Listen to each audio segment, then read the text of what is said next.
Assalamualaikum warahmatullahi wabarakatuh.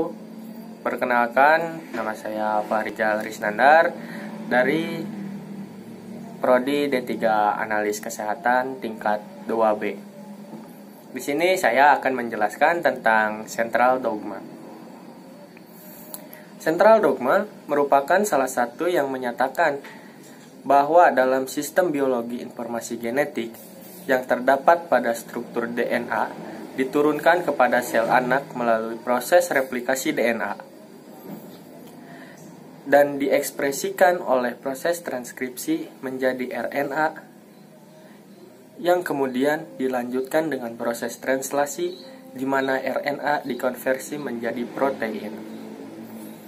Replikasi DNA merupakan proses transfer informasi genetik pada sel induk kepada sel anak. Adapun pengertian DNA adalah molekul terdiri dari dua helai berpilin satu sama lain membentuk double helix. Setiap helai terdiri dari urutan 4 basa kimia diwakili oleh huruf A, C, G, dan T. Dua helai saling melengkapi ini berarti bahwa dimanapun ada T dalam satu untai akan ada A di untai berlawanan, manapun ada C akan ada G di untai lainnya. Setiap helai memiliki ujung 3-5 akhir. Dua helai berjalan di berlawanan arah ini menentukan bagaimana masing-masing untai DNA direplikasi. Langkah pertama dalam replikasi DNA adalah untuk memisahkan dua helai unzip dilakukan oleh enzim disebut helikase.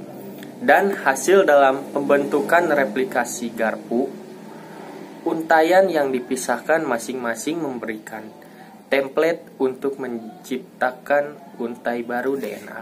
Adapun yang disebut enzim primase, dimulai proses enzim ini membuat sepotong kecil RNA disebut primer, menandakan titik awal untuk pembangunan untai baru DNA. Enzim yang disebut DNA polimerase mengikat primer dan akan membuat untai baru DNA.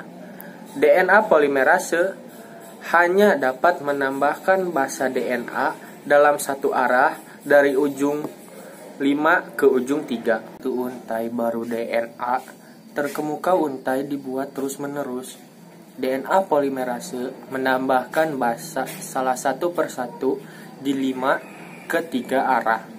Untai lainnya, untai tertinggal, tidak bisa dibuat dengan cara terus-menerus karena berlawanan arah. DNA polimerase karena itu hanya dapat membuat alur ini dalam serangkaian potongan kecil, disebut fragmen Okazaki. Setiap fragmen dimulai dengan primer RNA. DNA polimerase kemudian menambahkan deretan pendek basa DNA dalam 5 ke 3 arah. Primer berikutnya kemudian ditambahkan lebih lanjut bawah untai tertinggal. Fragmen Okazaki kemudian dibuat dan proses ini diulang lagi. Setelah DNA baru telah dibuat, enzim eksonuclease menghapus semua primer RNA dari kedua untai DNA. Enzim DNA polimerase yang lain kemudian mengisi kekosongan yang ditinggalkan dengan DNA. Akhirnya, segel ligase DNA, enzim fragmen DNA di kedua helai untuk membentuk terus-menerus untai ganda. Replikasi DNA digambarkan sebagai semi-konservatif karena setiap molekul DNA terdiri dari untai yang lama dan dilestarikan ke untai yang baru. Proses terjadinya sintesis protein secara umum terdiri dari dua tahapan. Yang pertama adalah transkripsi. Transkripsi merupakan proses pembuatan salinan mRNA yang berasal dari DNA. Yang kedua, translasi. Translasi adalah proses penerjemahan mRNA menjadi protein. Transkripsi terjadi di dalam nukleus. Transkripsi terdapat 3 tahapan. Yang pertama inisiasi, yang kedua elongasi, dan yang ketiga terminasi. Inisiasi terjadi saat RNA polimerase melekat pada daerah promotor gen. Pada saat itu, RNA polimerase akan mulai membentuk mRNA melalui cetakan DNA template. Poin yang harus diingat, pada transkripsi adenin pada DNA akan berpasangan dengan urasil pada mRNA. Timin pada DNA akan berpasangan dengan adenin mRNA. Guanin DNA akan berpasangan dengan sitosin mRNA. Sitosin akan berpasangan dengan guanin. RNA polimerase akan mengarahkan pembacaan dari 5 ke arah 3. Proses ini dinamakan sebagai elongasi. Transkripsi akan berakhir saat RNA polimerase sampai pada daerah terminator.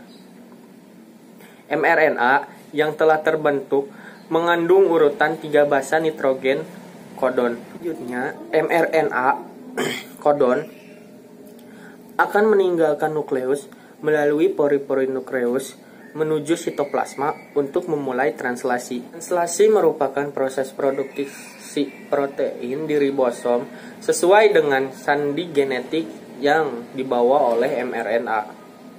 Setelah menyelesaikan tahap transkripsi, mRNA yang berada di nukleus akan berpindah ke sitoplasma yang merupakan tempat ditemukannya ribosom. mRNA mengandung 3 jenis basa nitrogen atau kodon. Poin yang harus diingat, translasi merupakan proses penerjemahan mRNA untuk dibuat menjadi protein. Ada yang dinamakan spring rule.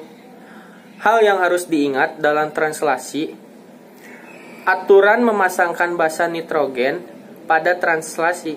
Pada translasi mRNA dan tRNA, A pada mRNA berikatan dengan U berikatan dengan A, G berikatan dengan C berikatan dengan G.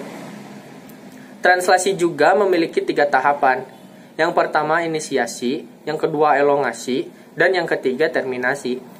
Tahap inisiasi dimulai saat ribosom subunit kecil terikat pada mRNA. Ribosom subunit kecil ini akan bergerak dari arah 5 ke 3. Ketika sudah menemukan kodon AUG, tRNA yang membawa asam amino, metionin, dan antikodon UAC akan melekat pada mRNA. Kemudian setelah tRNA terikat pada mRNA, maka ribosom subunit besar akan datang dan terikat juga bersama ribosom subunit kecil untuk melengkapi proses inisiasi. Ribosom subunit besar memiliki 3 daerah.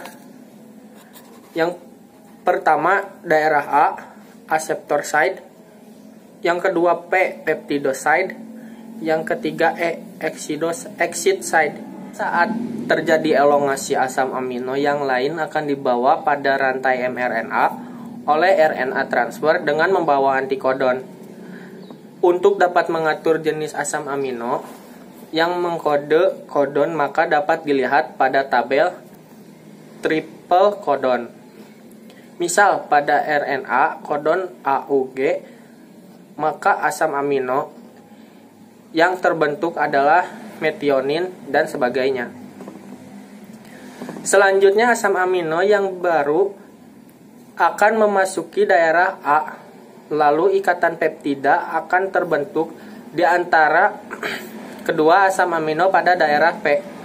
Saat itu ribosom akan berpindah ke triple kodon lain yang ada di mRNA, sehingga tRNA yang sudah melepaskan asam aminonya akan berada di daerah E dan siap untuk keluar. Kemudian daerah A bersiap untuk di tempat tRNA yang baru. Siklus ini akan terus berulang sampai pada Tahap terminasi.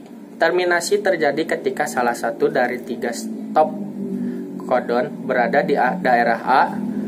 Kodon ini dikenali oleh protein yang dikenal sebagai faktor release faktor memasuki daerah A.